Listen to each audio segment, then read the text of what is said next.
Okay, so the title of today's podcast is "I'll Never Forget About the Day." ... The day I became a man. And yeah, we were going to do the text message thing from last week. I feel like we covered a lot of ground there. Let's just be honest. We both couldn't be bothered with any prep.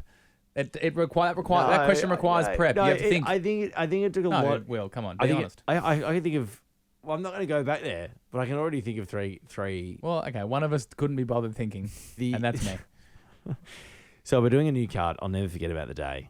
Now, if you're watching this on YouTube, the reason that I'm wearing my Oakley wraparound sunglasses because you're trying a new thing, you're trying a new look, and I think it's half working. I'm not trying a new look. What's with this? You're lying so much on this pod today. I get ocular migraines and the lights in here are very bright, so I'm trying to avoid that. Now, nice, good cover. It's not a cover. You should just embrace the new look that you're going for, which is Oakley sunglasses inside. We all love hitting the slopes.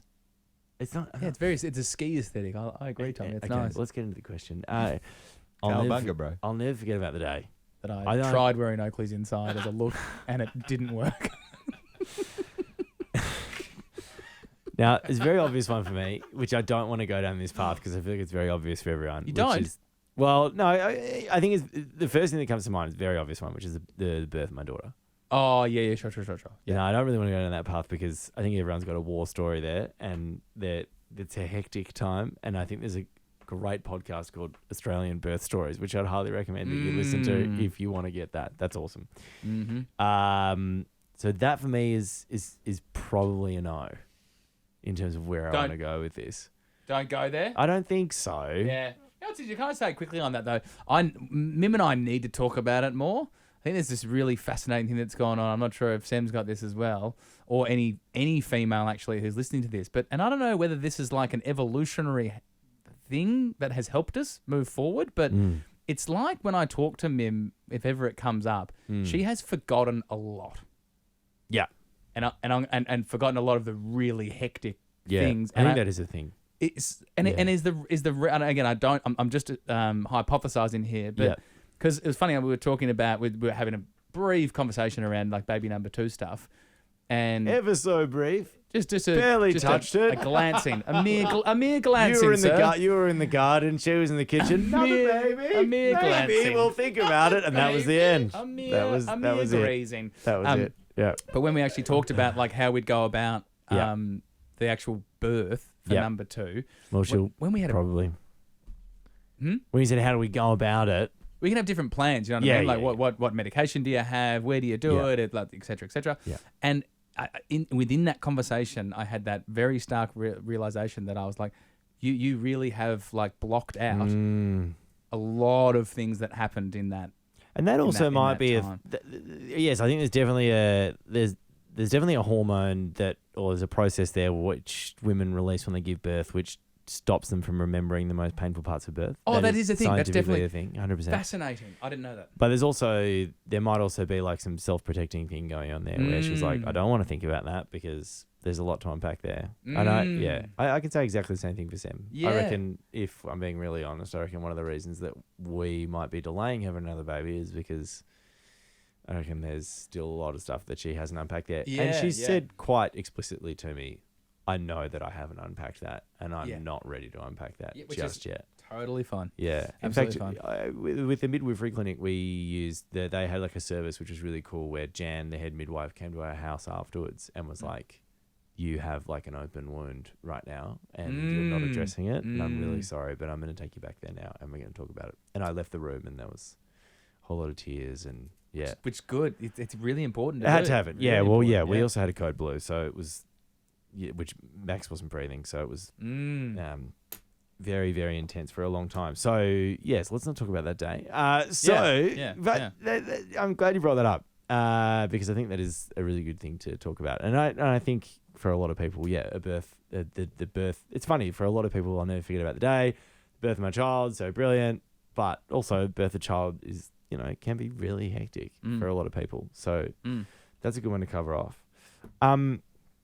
It's a very broad question. I remember a lot of days. I remember yesterday. I remember the day before that. Did you know what I mean? Like this feels like I feel like we need to categorize it? Like, do we want like the happiest day I remember, the saddest day I remember, the most transformed? Do you know what I mean? Like, I'm finding it quite difficult to. A few things are popping up into the old nog here. Yeah. But I don't know which path. Yeah. To skip down. Which door to nog on. Yeah. So there's one that comes to mind for me, which I think is very, very funny, but I don't know how much of the story I can tell that. Oh, yeah. I'm keen to kind of. I'm keen to share because I know you and I are both part of this day. So we were living in Perth, and we were. I think we were about 2 months into doing, or three months into doing this show, Heidi, Will and Woody. Killing it, no doubt. Well, I think that was the issue. So I was probably, I think I just turned 22. You were 23. We were really young, very, very young, and probably too young, let's be honest. And they all of a sudden were like, hey, look, here's a whole bunch of money to go and do a radio show. And you and I were like, great. We're young and you're about to give us a whole bunch of money to do something fun.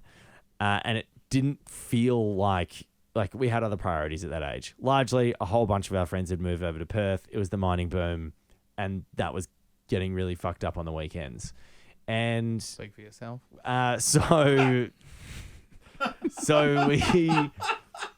So we moved over there, and I don't know why this day sticks out for me so much, but it is a pretty funny. It was just hilarious that we were in that situation. And which day? Be careful. Heidi, who we were doing the show with, was at least 10 years older than us, and like this was it. This was it for her. This is a big break. And for us, it was like, yeah, well, we're really young. This is the beginning of something for us, sure, but also there's plenty of years left in the tank, and we're happy being boys. I don't think that was a conscious thought, though. Shit, no. I think what was interesting is I think subconsciously, I think the way we approached the radio show was, and we actually owe a lot to Heidi in the way that she went about it, but she was trying to do a very different show to us. Yeah. We were very much of the school. It needs to be loose. It needs to be fun, and I don't want to talk about anything serious ever. Yeah. And vulnerability, 23-year-old me, absolutely not. Yeah, and I don't care for it. Yeah, I have no not interest. interested in it. Yeah. I would rather talk. I'm going to talk about funny stuff, and I think that. And we worshipped comedy. Like that was kind of our. Yeah. If people were doing something funny, it was like those people are our heroes. Really, it was like sports people and comedians. And I think as well with that, like I think we also worshipped and idolized people even within comedy or even sport that looks like they weren't even working that hard. It wasn't cool to work hard. Right. You know, you've got to be out on the weekend going like partying, and then you rock up and you're still very good at what you do. And and I think Heidi was at a point where she was like, that's not actually how it works. Like you do. It was really unfair. It was and, really unfair on her in absolutely. that regard. 100%. And 100%. Years later, you put yourself in her shoes, and you're like, I'm amazed that she stuck at it. Really. Oh yeah. It got to the point where clearly the network had cottoned on to the fact that we were sleeping for somewhere between 2 and 4 hours between Friday and Sunday, and we were rocking up to work, and we were like, in the words of the guy, the boss that flew over at the time. Oh my God. I can say his name, Craig Bruce. He flew over and he was like, boys, your Thursday, Friday shows are amazing. Because we were up and about for the weekend. We knew the weekend was coming. Amazing. Your Monday to Wednesday shows are dog meat. Yeah. And then he was like, I'm pretty sure he said something like, I didn't come down in the last shower. You're clearly sending it over the weekend and you're cooked. Like, this is ridiculous. I think I tried to say when the first time I brought it up, I was like, I mean, Fridays, yeah, but then just 2 days of pretty solid recovery. And he was just like, shut up. Just shut up. I'm like, yeah, fair enough. And again, like, we're a very new show. They've just blooded us. They put all this money into the advertising. They're paying us a lot of money. And it was this, like, they were furious. Like, actually furious. Clearly, Heidi was really upset. And it... I say, like, you telling this story while we're in Oakley sunglasses is really... It's like if you're trying to convince people that you're through those days, it's not working. It's not working. That was old me. So anyway, they dragged us into this meeting, and it was early in the week that week, and we were pretty close to nowhere, and Fatigued. Fatigued. And I remember we were sitting in the meeting room, and and I got lined up by Craig. Craig or Todd? I think, well, maybe both of them. I think it was a double team. Yeah. Yeah, we got double teamed by Craig Bruce and Todd Campbell. Nice. Bucket list, Dream. tick. And they They sat were going down- hard at you. They were going real hard at you. the blowtorch came at me largely because I'm pretty sure I said 3 words on air that day. Yeah, I think, I mean, because my energy is often at like a 15. I think if I was fatigued or I had a big weekend, my 15 went down to like a 7. Yeah. Whereas you, so if your natural temperament and energy is at a 7, say, which really works when I'm too high and you're at a 7. Yeah. But if your 7 went down to a 1.5, 2. Yeah. 0. Like I Probably would spend, 0. I would spend large portions of the radio show staring out the window. I remember that. Looking- That was tough. Looking that was over Subiaco, not looking at Heidi while she was talking. That was tough. Oh my god. Yeah. And then I remember having moments where I was like tapping Heidi, being like, "Talk to me. Like you've got me. Just tell me the story. Don't worry about him. Tell me. You've got me." Oh man. So I do. Yeah, I regret that a lot. Actually, that would have sucked. But anyway, we're in this meeting room, and I'll never forget the day when Craig and Todd, they're going both of us, and then they just turn the blowtorch onto me. Yeah. Hard. Yeah. Hard. Yeah. It really stepped up. Like, It it was like, you guys are awful at the moment. We're paying you all this money. You're taking the piss. We know you're partying.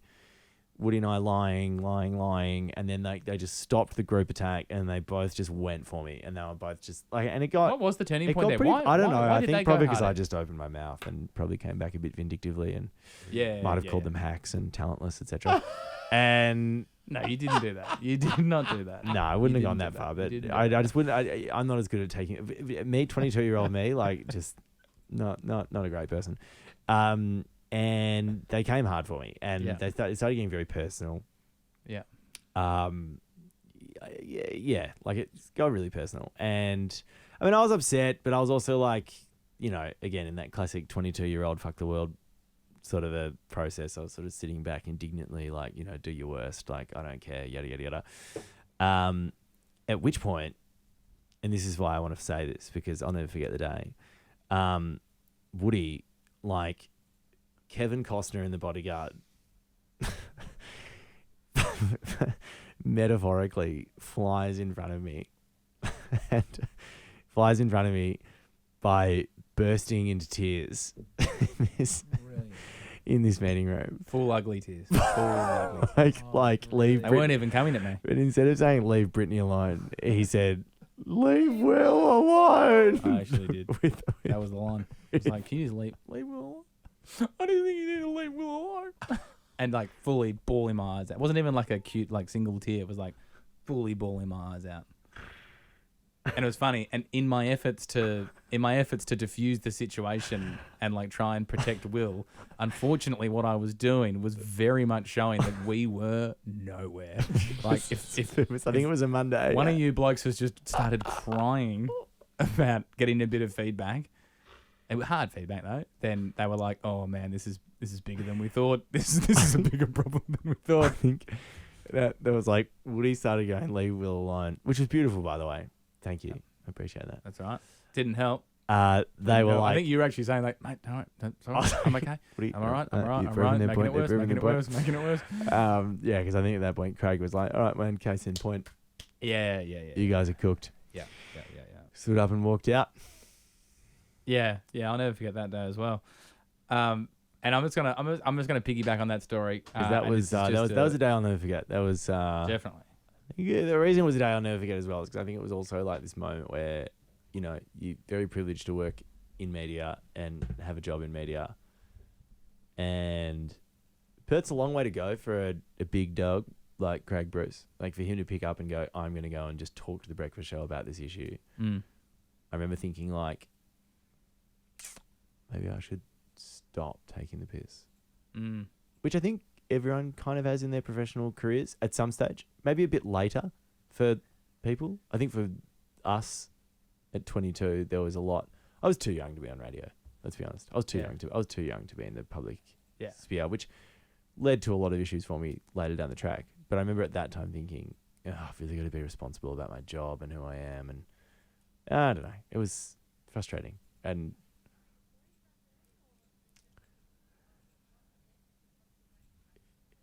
great question, Elge. Nothing, actually. We actually got a raise. You know how it works for men in business. You know how this works, LJ.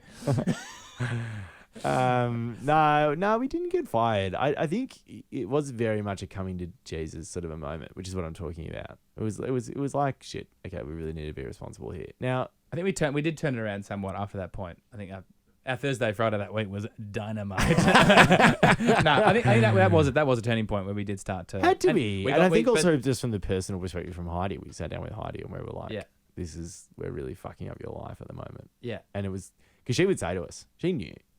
She'd come in and she'd be like, fuck, you guys are ratchet again. Yeah. And then it kind of got to the point where we were like, okay, sorry, we have been ratchet. So we used to come in just like unshowered on a Monday, barefoot, and it was just like, oh my god.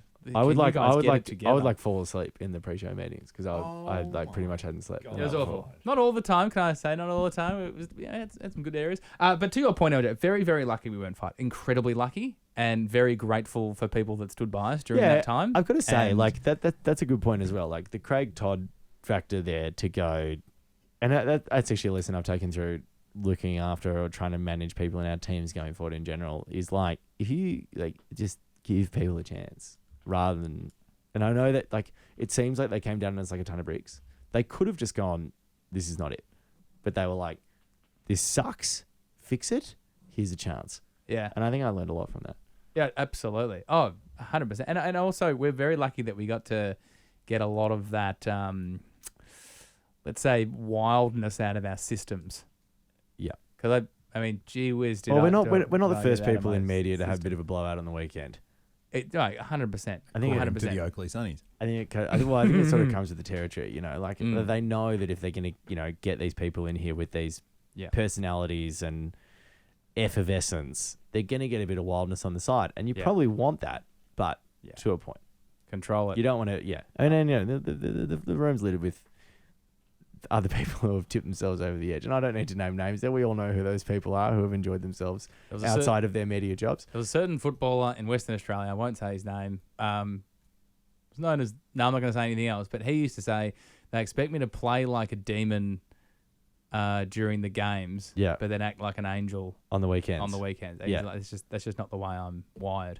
I'm a demon all the time. I'm a demon all the time. And I was going to do as much. Carry on. Leads into that. I'm going to quickly piggyback. I know I've gone too long, but I was going to quickly piggyback off that. I'm never going to forget that because it's very much tied in with that. Just to show sort of where we were at that stage. I'll never forget the time that it was Melbourne Cup Day. And if you know Melbourne Cup Day, it's on like a Tuesday, Cup Day, and you get a day off. Always, yeah. It was a holiday on a Tuesday. Unreal. So we had this lunch.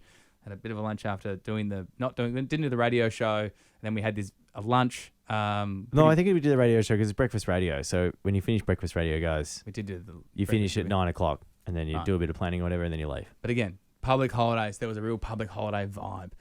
Long lunch, and then I decided after the lunch that I wanted to keep having a lovely time, and I was like, I'm going to keep having just a little bit of fun. I think at that point I said, "Night, Will.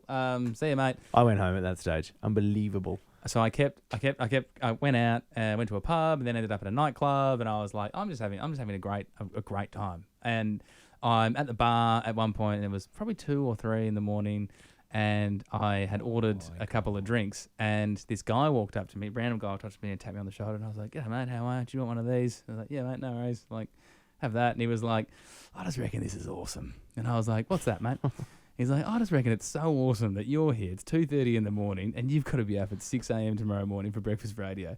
And I start laughing and go, "Mate, it's the weekend, you idiot. Like, I don't have to be up." And he goes, "No, mate, it's Tuesday." I was like, oh my God. And I hightailed it out of there. I remember walking down. I was in Scar. Keep in mind, you got to be at work in an hour. Unbelievable. I remember leaving there. I love that got to get a cab. Mate, and I was it's like, a Saturday. Let your hair live a little.